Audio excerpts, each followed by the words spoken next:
Hey guys, welcome back to my channel. It's your girl, the Brooke Ashley, and today we are here to discuss my new favorite show, the Bling Empire on Netflix. Baby, stop playing with me, okay? It was like an orgasm for the eyes. All of that money, the cars, the homes, the shopping sprees. It was the shutting down of Rodeo Drive for me. I originally was not going to review Bling Empire. So I was like, okay, it's so nice to just watch a really good show in leisure and not have to worry about taking notes. And then when y'all saw that I was watching it on Twitter, a lot of y'all hit me and said, please tell me you're going to be reviewing it. And I was like, no. And y'all hit me on IG and were like, so I saw that you were tweeting about Bling Empire. I'm going to need you to review it because I want your commentary. So I said, all right, honey. I'm going to give y'all a recap. The show was just everything. The cast was fabulous. I'm going to talk about who my favorites were, and I'm going to talk about who I didn't really care for, and I'm also going to talk about who I just could not stand at all. So, without further ado, let's just get on into it. Grab your champagne, break out your American Express card, bonus points if you have a black Amex. Get your Louboutins on.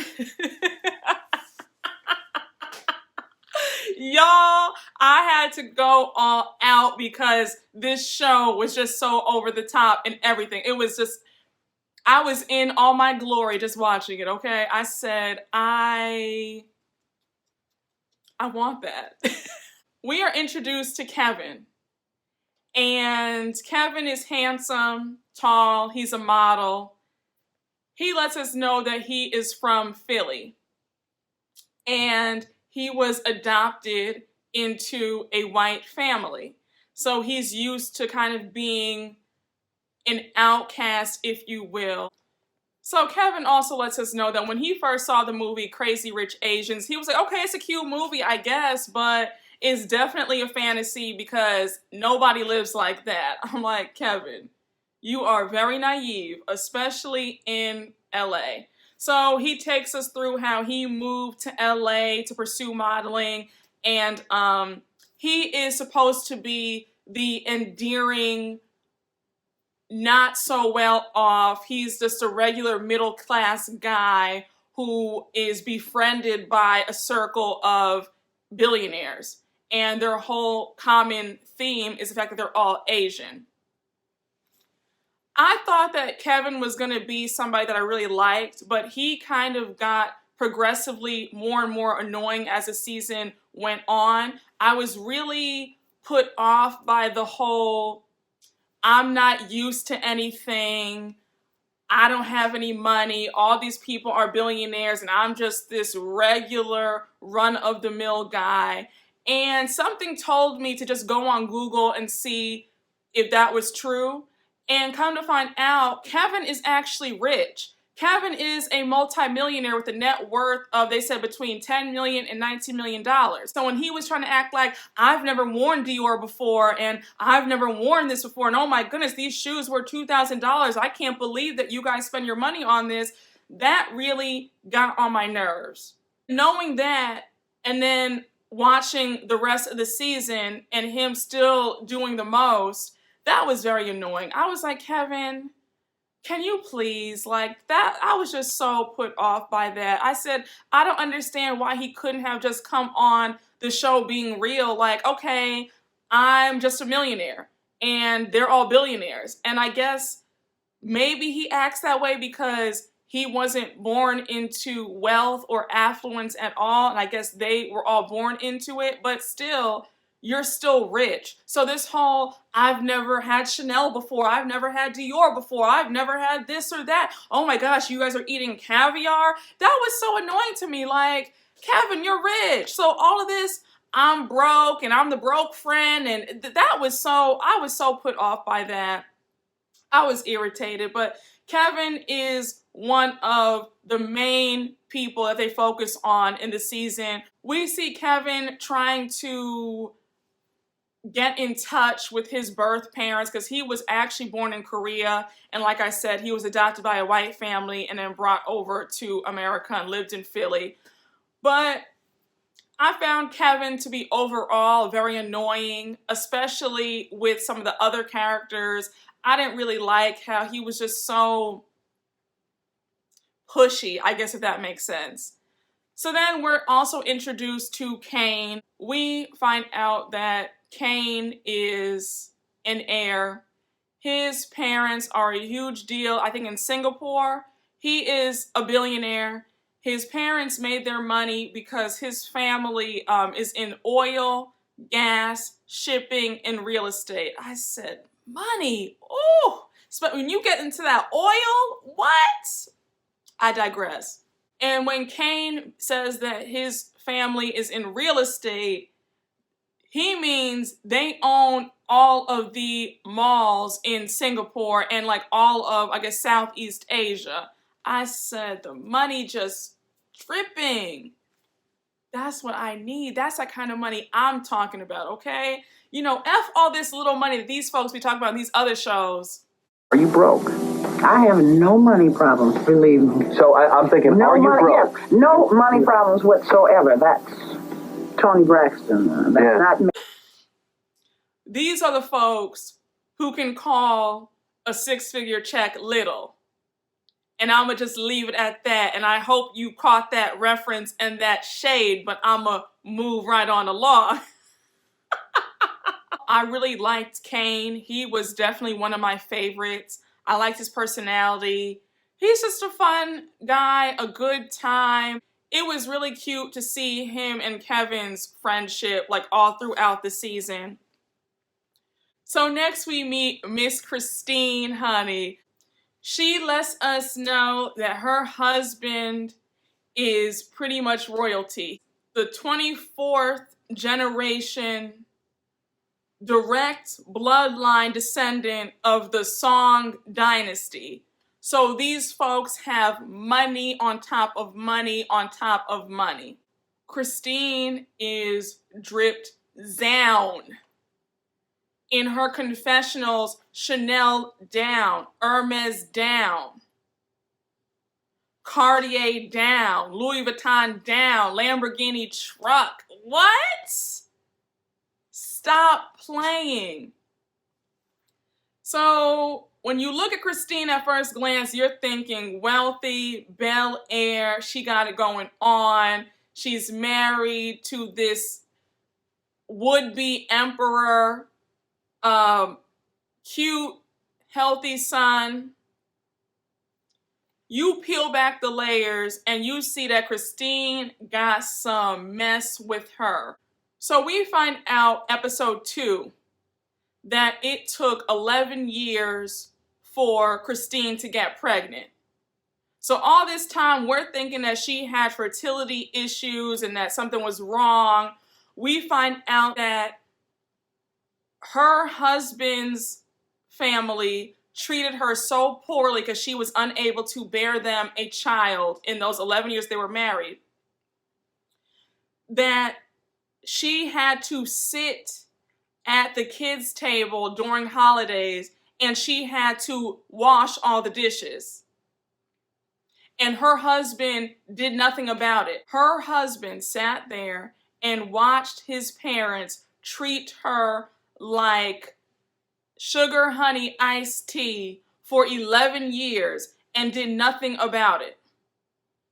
We find out in episode 4 because Dr. Gabe, Christine's husband, wants more kids. Christine is like, it took us forever and a day to finally have baby G.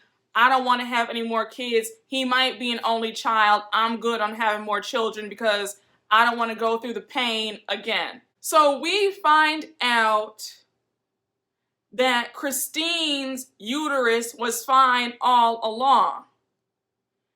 Dr. G was the one who was shooting blanks for 11 years, and he was the one who had to get surgery. And Christine took the blame for it. I was just so livid hearing that. I was like, and I liked Christine's husband at first, but then when I heard that, I was so pissed. I was like, oh, I'm done. I am done. So hearing that, I could kind of understand why Christine is the way she is. She is very desperate for validation and approval because she's been getting shat on by her in-laws for a total of 11 years. So I can see how that carries over into other aspects of her life and other relationships of her life. So Christine is in this one-sided competition with Miss Anna Shay, the doll, okay? We're going to get into Anna in just a few minutes. Don't you worry. Sit tight, because you know I got to save the absolute best for last. Baby, Christine is shook and bothered by Anna. Christine was not my favorite. I actually thought I was going to like her. Christine can dress very, very well. She is dripped down. I love her clothes, everything. But as a person, her character, her personality, everything is for show. And I wanted to like her, but I couldn't because I was like, girl, you're just doing too much. And this secret competition that you're in with Miss Anna is just very off-putting and it's embarrassing. But I digress. We meet Miss Kelly. And Kelly is pretty. She reminded me so much of Lucy Liu. But I digress. And I think Lucy Liu was just so pretty. So we meet Kelly. She was married to a Chinese billionaire in her early and mid-20s. They were together for a while. She says that it was good living, big spending, life was a dream, but it all went terribly wrong because he was indicted in some scam or some fraud, and they ended up having to pay the U.S. government $168 million. So their whole fortune was just like wiped out. So she divorced him, and now she is in a relationship with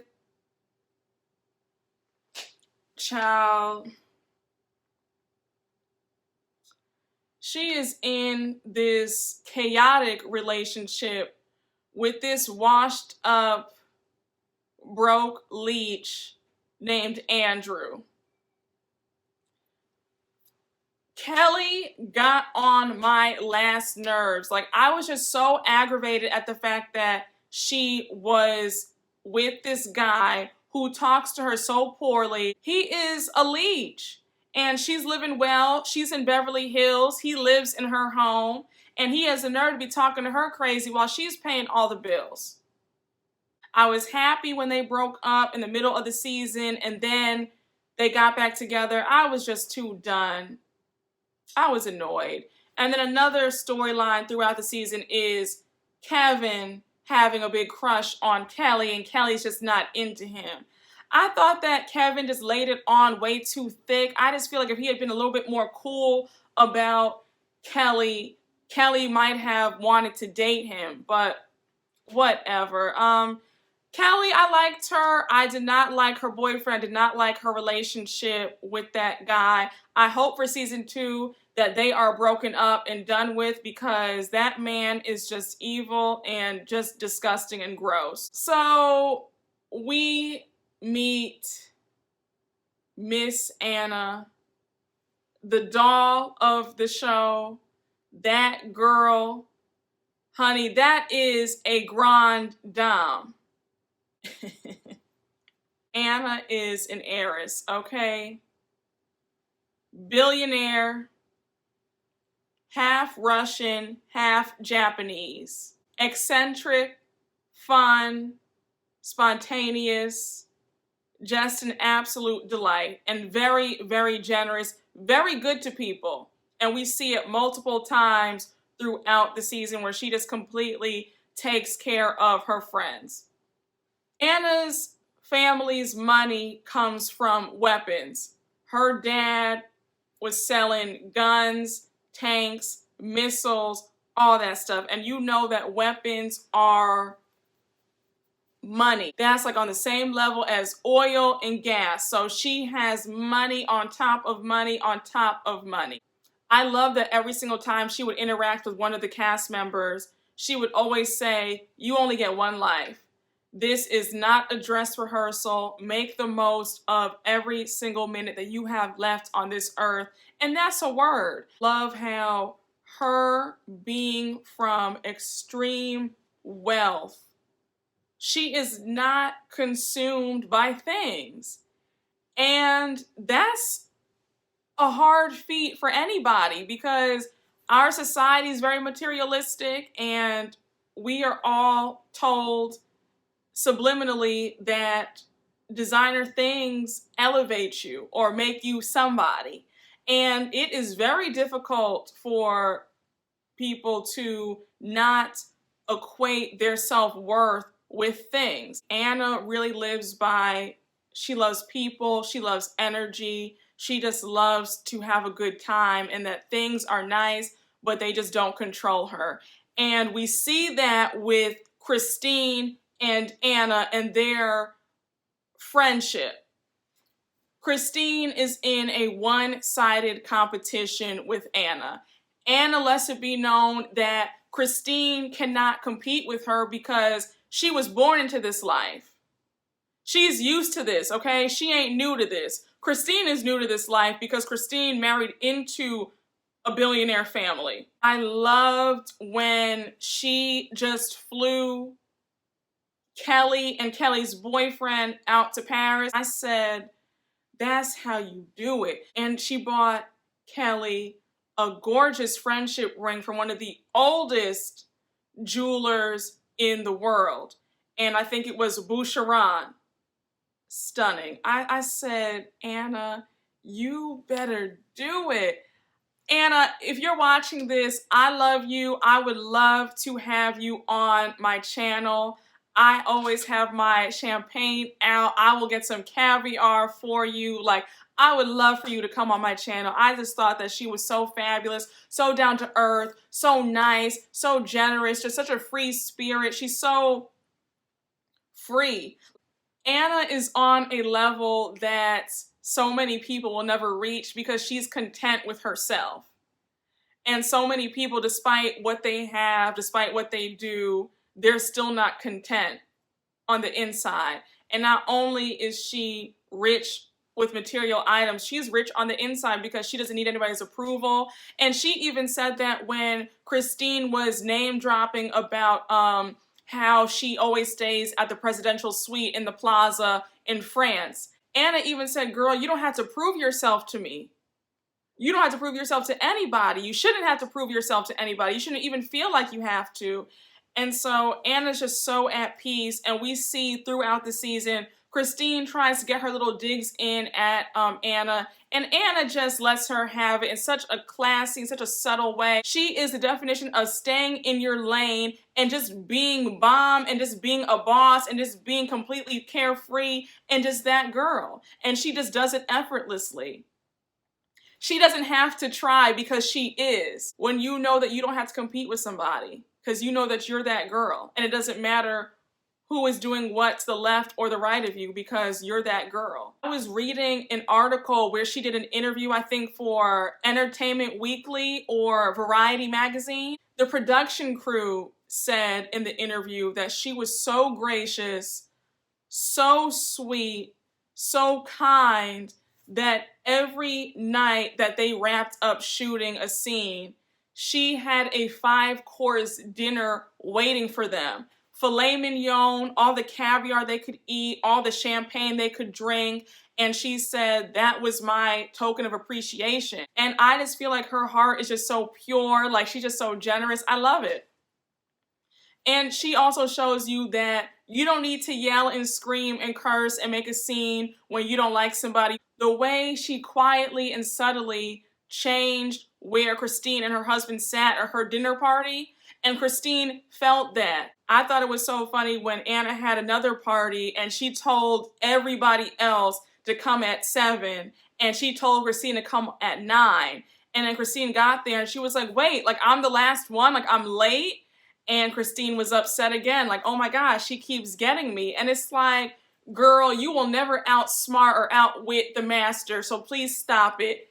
Like I said, Anna is not new to this. Anna is true to this. That is an heiress. She grew up in this life. She was born with a silver spoon in her mouth. She knows all the tricks of the trade.